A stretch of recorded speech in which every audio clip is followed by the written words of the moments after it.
छोटे से गांव में एक गरीब इंसान रहा करता था। उसकी रोजी रोटी का सहारा सिर्फ एक आम का पेड़ था। उसी पेड़ के फल बेचकर वह अपना पेट पालता और गुजारा करता।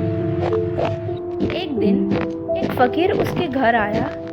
उस गरीब ने पूरे दिल से उसकी मेहमान नवाजी की और बातचीत में अपने आम के पेड़ का जिक्र भी कर दिया।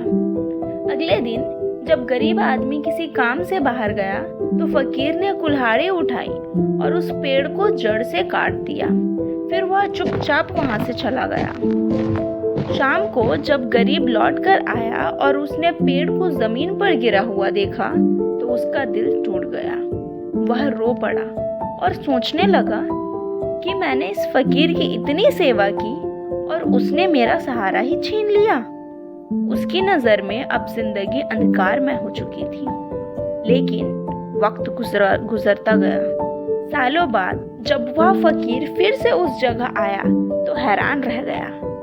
जहाँ कभी वह आम का पेड़ खड़ा था वहाँ अब एक शानदार हवेली बनी थी और वही गरीब अब एक कामयाब व्यापारी बन चुका था। व्यापारी ने उसे देखते ही गुस्से से कहा, तू वही फकीर है जिसने मेरा पेड़ काटकर मेरी जिंदगी तबाह कर दी थी। अगर वह पेड़ होता तो मुझे यह सब मेहनत क्यों करनी पड़ती। फकीर मुस्कुराया और बोला, ऐ नादान, तुझे समझ नहीं आया। वो पेड़ तेरी सोच को कैद कर रखा था।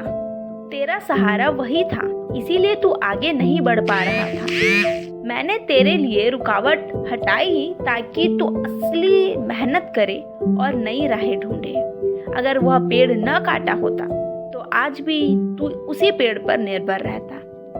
पेड़ के गिरने के बाद तू ही बड़ा व्यापारी बन सका।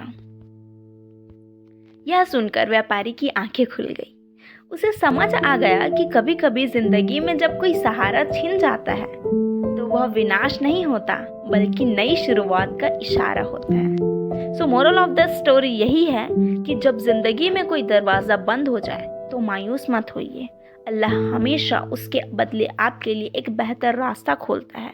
कभी कभी मुसीबत ही हमारी तरक्की की वजह बन जाती है।